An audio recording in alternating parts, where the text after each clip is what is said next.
Pendant des années, un milliardaire a affirmé que son fils unique était né avec une rare maladie neurologique qui le rendait complètement non-verbal. L'enfant n'a jamais prononcé un seul mot en public, ni à l'école, ni à la maison, ni même avec les médecins. Tout le monde croyait cette histoire. Mais tout a changé le jour où la femme de ménage de longue date de la famille, la seule personne qui se souciait véritablement du garçon, a été soudainement et publiquement accusée d'avoir volé un document médical confidentiel. Ce qui s'est passé ensuite a choqué toute la salle d'audience et le monde entier. Le garçon a ouvert la bouche et a finalement parlé, non pas par peur, mais pour révéler la vérité que son père avait tenté d'enterrer pendant des années. Avant de continuer cette histoire, n'oubliez pas de vous abonner à la chaîne et d'aimer la vidéo. Oh, et n'oubliez pas de commenter ci-dessous d'où vous nous regardez. Nous aimons le savoir. Richard Campbell, l'un des hommes les plus riches du pays, se tenait devant un groupe de journalistes et de caméras. Sa voix était calme mais ferme. Il a annoncé au monde que son fils Ethan était né avec une rare maladie qui le rendait sourd et incapable de parler. Richard a dit qu'il y avait de l'espoir, une nouvelle thérapie expérimentale aux États-Unis qui pourrait aider Ethan à entendre et à parler. Mais il y avait un problème. Un document clé qui débloquerait les fonds pour le traitement était bloqué au tribunal. Richard a imploré de l'aide.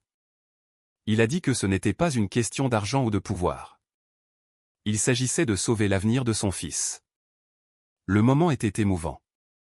Les gens à travers le pays ont regardé les nouvelles et ont été touchés par ces mots.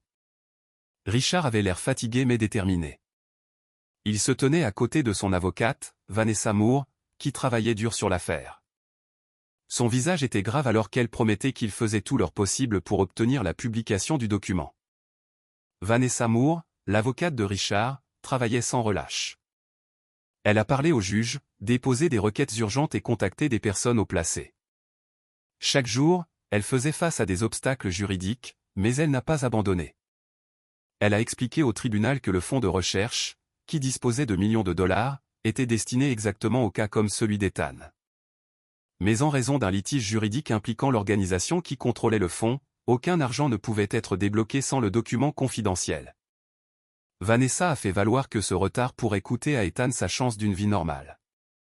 Elle a précisé que le temps était compté. La thérapie n'était disponible que pour une courte période et Ethan devait commencer bientôt. Les journalistes suivaient chacun de ses mouvements.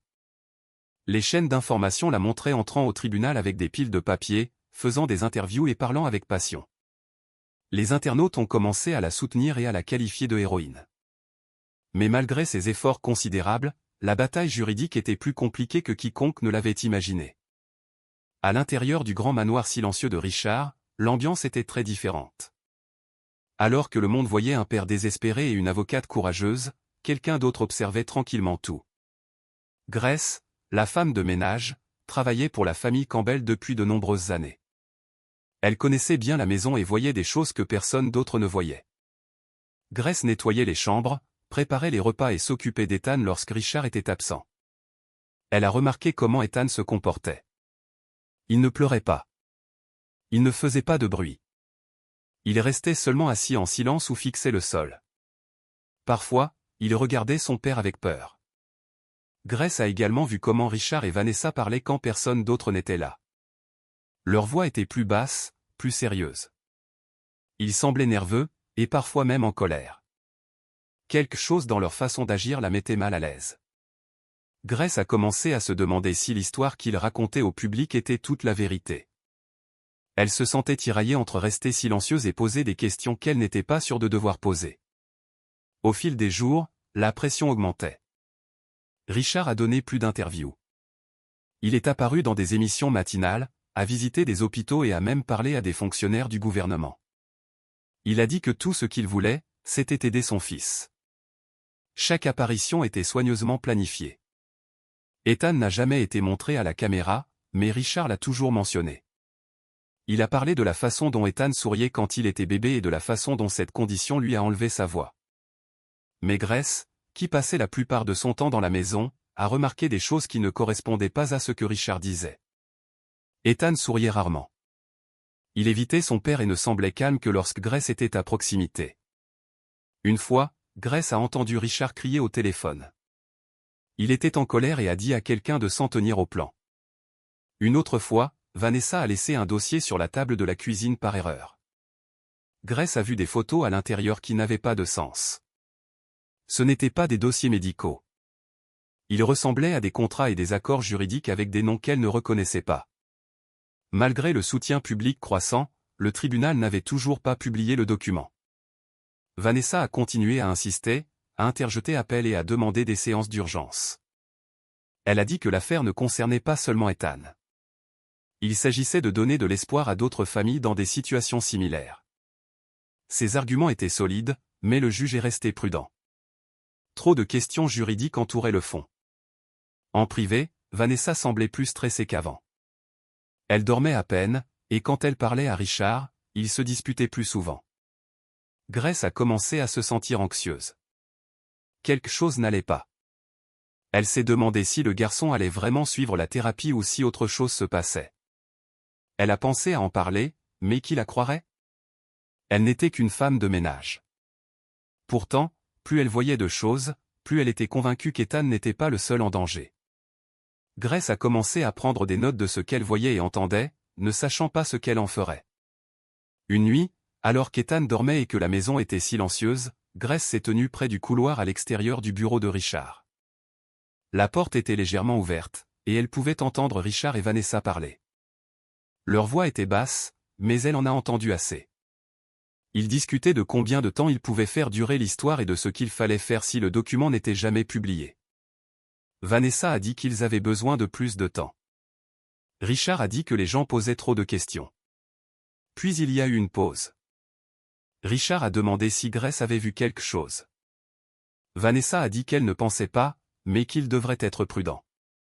Grace s'est éloignée silencieusement, le cœur battant à tout rompre. Elle savait maintenant que quelque chose était caché. Elle n'avait pas toutes les réponses, mais elle était sûre que la vérité était différente de ce qui était montré à la télévision. En retournant dans sa chambre, elle a regardé une fois de plus la porte de la chambre d'Ethan. Le garçon était toujours silencieux. Rien n'avait changé, du moins pas encore. Le jour était finalement arrivé. Après des semaines de travail juridique, d'attention publique et d'interviews émotionnelles, Richard Campbell était censé présenter le document confidentiel au tribunal. C'était la dernière étape pour débloquer l'argent du fonds de recherche et envoyer Ethan aux États-Unis pour la thérapie expérimentale. Mais lorsque Richard est arrivé au palais de justice ce matin-là, il avait l'air complètement différent. Il était pâle, transpirait et tremblait. Tout le monde pouvait dire que quelque chose n'allait pas. Alors que les caméras crépitaient et que les journalistes posaient des questions, Richard a levé les mains et a dit que le document avait disparu. Il a dit qu'il avait disparu de son bureau à domicile pendant la nuit. Toute la salle d'audience était sous le choc. Son avocate, Vanessa Moore, avait l'air confuse et en colère. Richard n'a pas tardé à faire une grave allégation. Il a dit que Grace, la femme de ménage, avait volé le document. Il a expliqué qu'elle s'était récemment disputée avec Vanessa et qu'elle aurait pu le faire par vengeance. L'accusation a pris tout le monde au dépourvu. Grace a été appelée dans une pièce privée et interrogée par la sécurité. Elle a été complètement surprise par l'accusation. Son visage montrait de la confusion et de la peur. Elle a dit qu'elle n'avait aucune idée de ce dont Richard parlait et a tout nié. Elle a expliqué qu'elle avait travaillé toute la nuit à nettoyer les chambres d'amis et à préparer les repas comme toujours. Vanessa se tenait à proximité et n'a rien dit pendant longtemps. Quand elle a finalement parlé, elle a soutenu l'accusation de Richard, disant que Grace avait agi étrangement au cours des derniers jours. Grace n'en croyait pas ses oreilles. Les gens dans la salle d'audience ont commencé à chuchoter. Certains pensaient qu'elle était innocente, mais d'autres croyaient l'homme puissant et son avocat. En l'absence de preuves physiques et sous la pression de Richard, le juge a ordonné que Grace soit temporairement retirée de la maison jusqu'à nouvel ordre. On lui a dit de rester à l'écart de la famille. Alors qu'elle partait, Ethan se tenait silencieusement près du couloir. Il l'a regardée partir, ses yeux la suivant avec une concentration tranquille. Ethan n'a pas dit un mot, comme toujours. Il se tenait à côté d'une chaise, serrant fort son ours en peluche. Tout le monde pensait qu'il ne comprenait pas ce qui se passait. Richard lui a tapoté l'épaule et a dit aux journalistes qu'Ethan était confus et effrayé et qu'il ferait tout pour le protéger. Mais plus tard, de retour à la maison, Ethan est allé seul dans sa chambre. Il s'est assis sur le sol, toujours silencieux. Après quelques minutes, il a regardé autour de lui avec précaution et a sorti quelque chose de sous son lit. C'était un papier plié qu'il tenait fermement dans ses petites mains. Ses yeux l'ont étudié pendant un moment, puis il l'a placé à l'intérieur d'une boîte de jouets. Il n'a pas parlé. Il n'a pas pleuré. Mais quelque chose dans sa façon de bouger montrait du calme, comme s'il savait exactement ce qu'il faisait. Personne d'autre dans la maison ne l'a vu. En bas, les adultes se disputaient. La police avait été appelée et l'enquête avait officiellement commencé. La police est arrivée plus tard dans l'après-midi.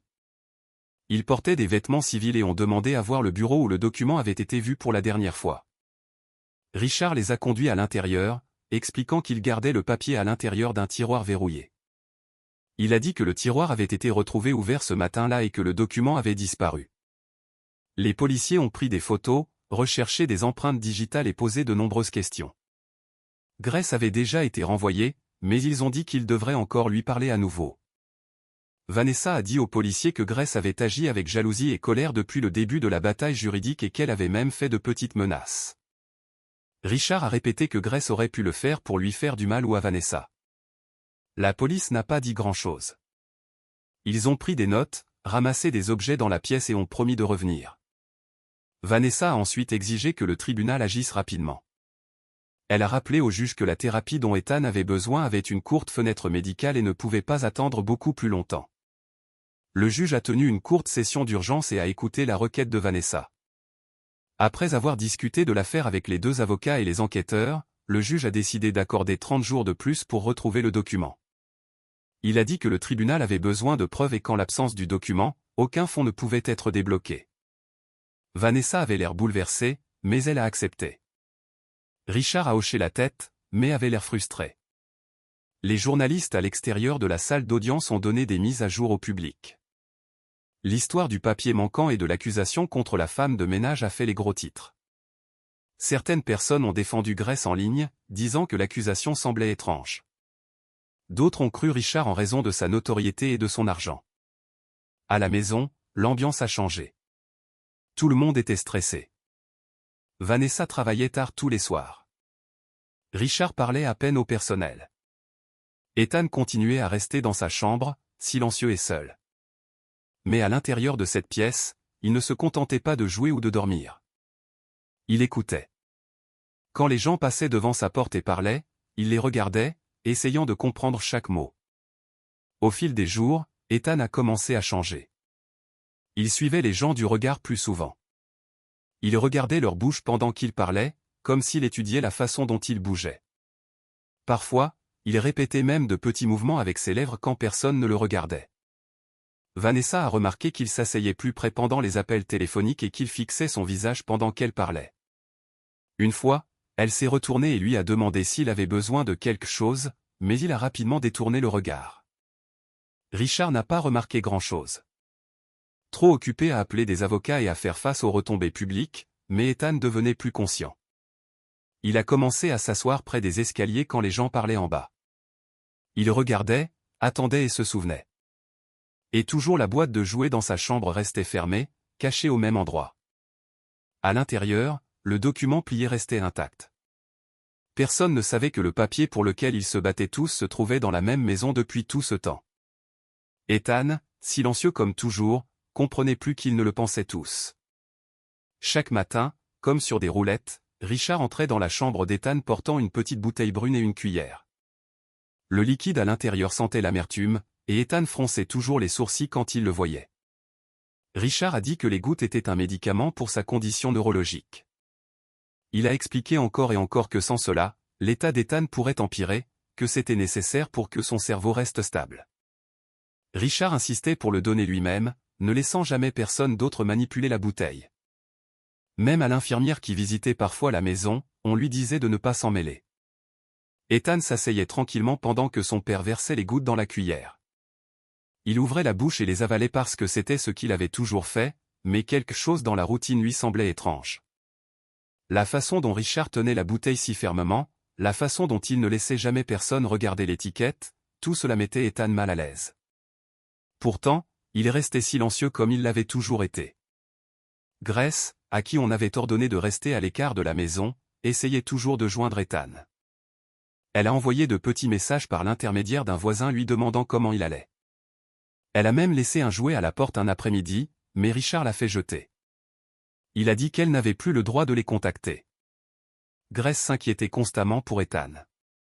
Elle s'était occupée de lui pendant des années et connaissait ses habitudes mieux que quiconque. Elle sentait que quelque chose n'allait pas, mais n'avait aucune preuve. Vanessa a également remarqué le contrôle de Richard sur le médicament, mais elle n'a rien dit. Elle était trop concentrée sur l'affaire judiciaire et le document manquant. Ethan ressentait profondément l'absence de Grace. Sans sa présence, il est devenu plus silencieux et renfermé. Il est resté plus longtemps dans sa chambre, dessinant sur des bouts de papier et fixant les murs. Il pensait beaucoup aux médicaments. Pourquoi le faisait-il se sentir si lourd et fatigué après chaque dose? Un matin, Ethan a décidé qu'il ne voulait plus prendre le médicament. Quand Richard est venu avec la cuillère, Ethan a ouvert la bouche comme d'habitude, mais n'a pas avalé. Il a gardé le liquide sur sa langue jusqu'à ce que son père quitte la pièce. Puis il l'a craché dans un mouchoir et l'a jeté derrière la commode. Il a refait la même chose le lendemain, et le suivant, faisant semblant d'obéir, mais refusant secrètement. Personne n'a rien remarqué. Richard croyait que son fils prenait toujours les gouttes. Ethan a gardé son plan secret. Au fil des jours, il a commencé à se sentir différent. Sa tête se sentait plus légère. Le brouillard constant qui entourait ses pensées a commencé à se dissiper. Il a remarqué de petites choses qu'il n'avait pas vues auparavant. Le tic-tac de l'horloge, le bruit des pas dans le couloir, même le bruit lointain des voitures à l'extérieur. Ces sons étaient faibles mais réels. Ethan ne savait pas ce qui se passait, mais cela le terrifiait et l'excitait en même temps. Il n'en a parlé à personne. Bientôt, les sons faibles sont devenus plus clairs. Ethan pouvait entendre des chuchotements à travers les murs. Il a entendu des gens rire en bas. Il a même entendu la voix de Vanessa pendant les appels téléphoniques quand elle pensait qu'il dormait. Au début, il a pensé que c'était une sorte de magie ou de rêve. Il n'avait jamais entendu de son auparavant, du moins pas comme ça. Il est resté immobile pendant de longues minutes, écoutant attentivement, essayant de comprendre. Parfois, les sons le rendaient heureux. D'autres fois, ils lui faisaient peur, surtout quand Richard parlait avec colère au téléphone. Ethan s'est demandé si quelqu'un d'autre était au courant, mais il n'a pas osé dire un mot. Si son père le découvrait, il pourrait être en colère ou lui retirer complètement le médicament. Ethan a commencé à réaliser que les gouttes ne l'avaient peut-être pas du tout aidé. Peut-être l'avait-elle empêché d'entendre. La pensée est restée dans son esprit comme un secret. Il ne savait pas à qui faire confiance pour cela. Les jours ont passé et la confiance d'Ethan dans ses soupçons a grandi. Plus le temps passait sans le médicament, plus son oui devenait forte. Il pouvait maintenant entendre la porte d'entrée s'ouvrir et se fermer. Il pouvait entendre Vanessa taper sur son ordinateur portable. Il a même entendu Richard et Vanessa parler tard dans la nuit de délai judiciaire et de grâce. Les mots n'étaient pas toujours clairs, mais il en comprenait assez pour savoir qu'ils cachaient des choses. Ethan a commencé à ressentir un mélange de peur et de curiosité. Et si sa condition n'était pas quelque chose avec laquelle il était né? Et si elle avait été créée?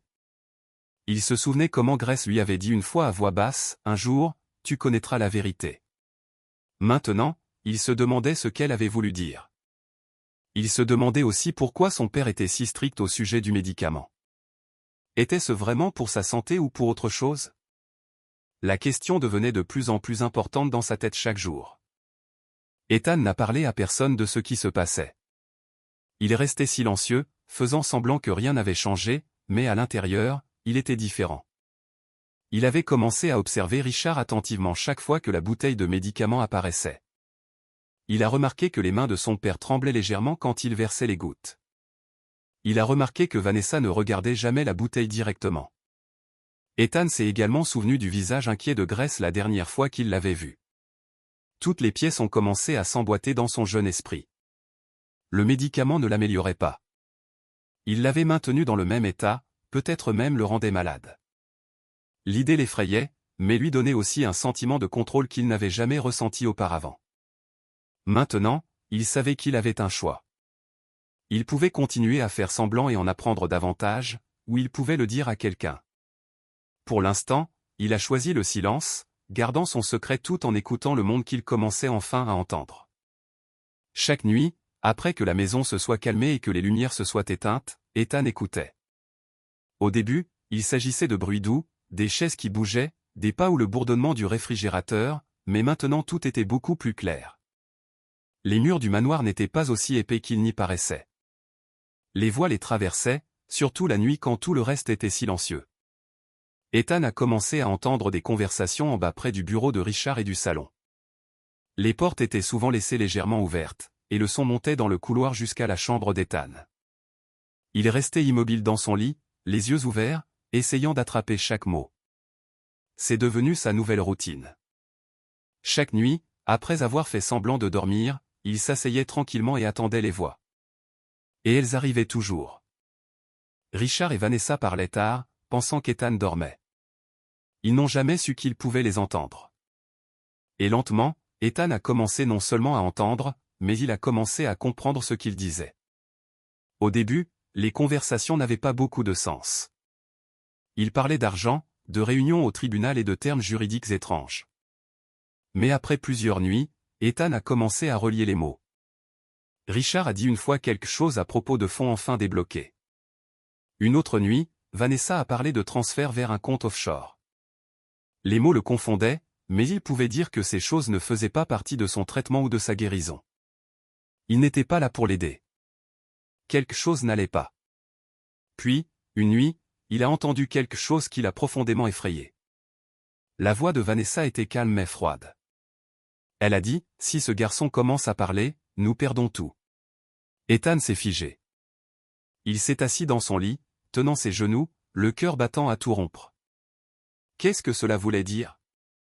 Pourquoi leur perte de tout dépendrait-elle de son silence? Il n'a plus bougé pendant longtemps après cela.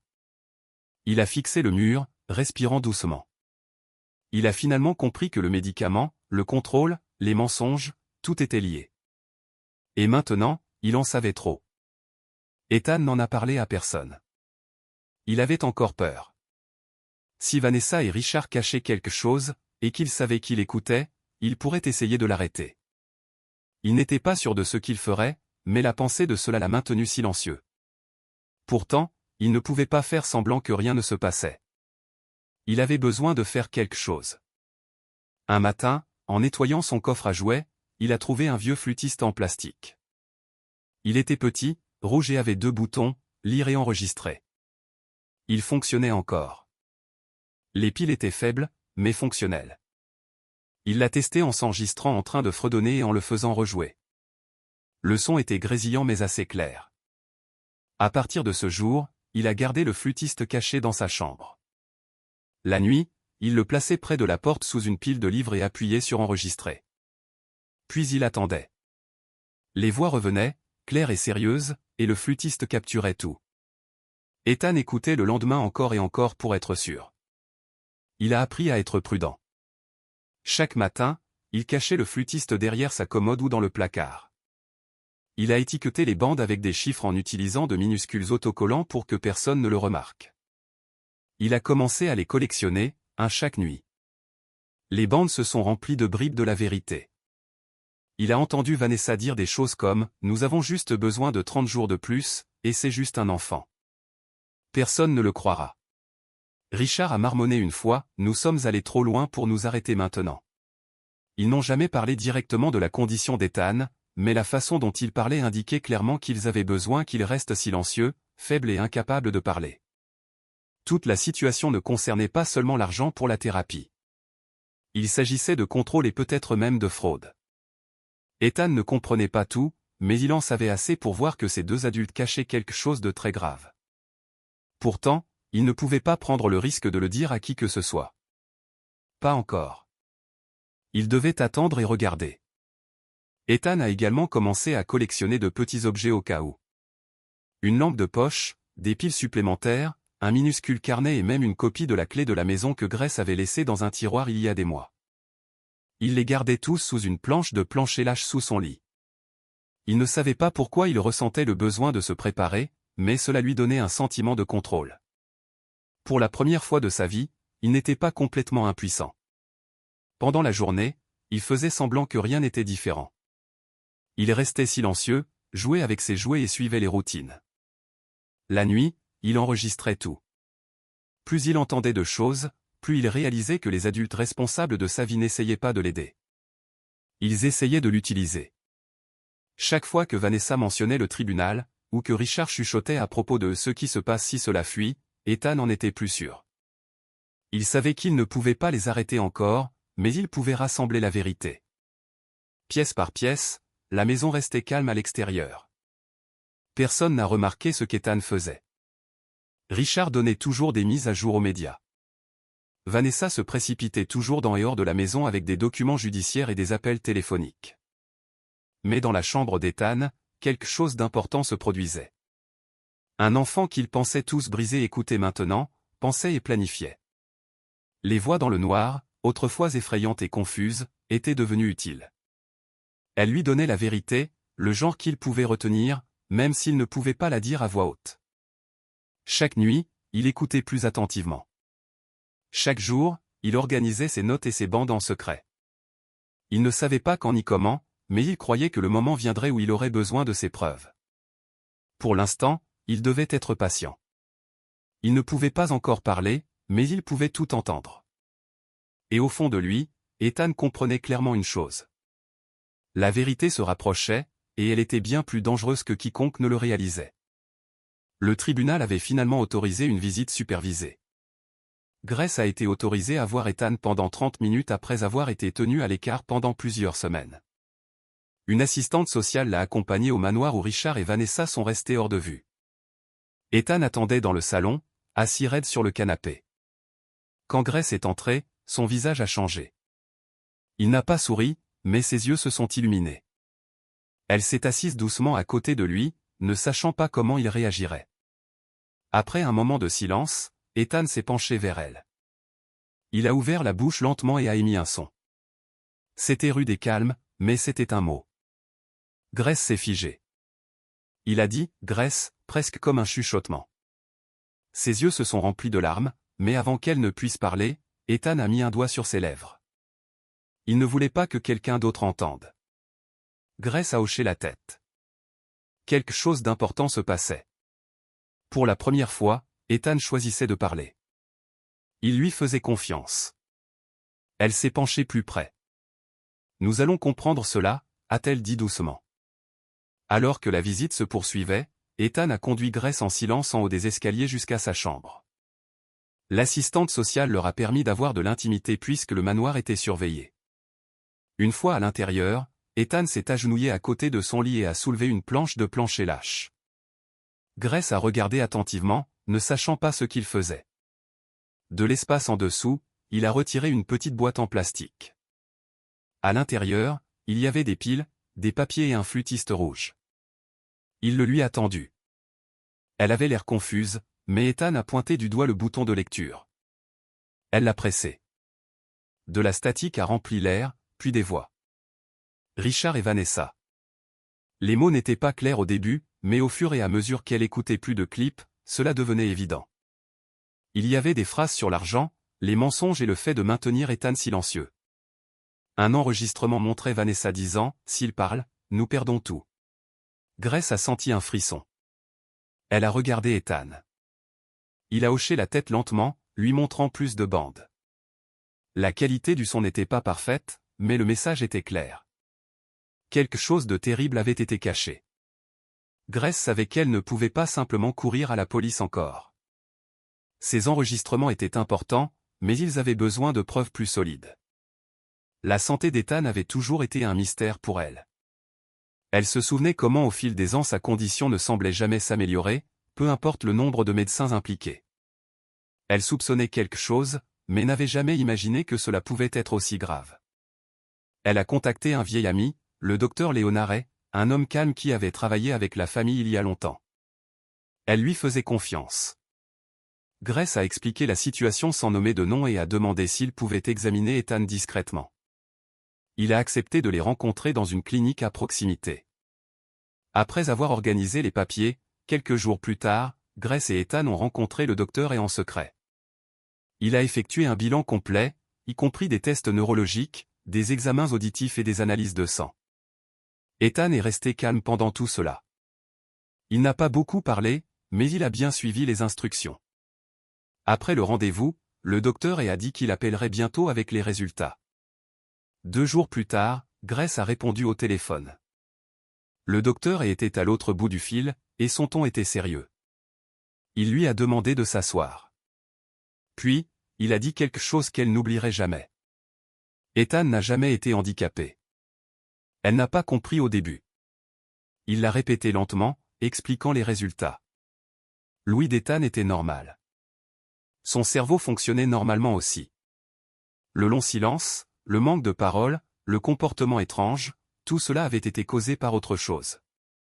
Puis il a mentionné l'analyse de sang.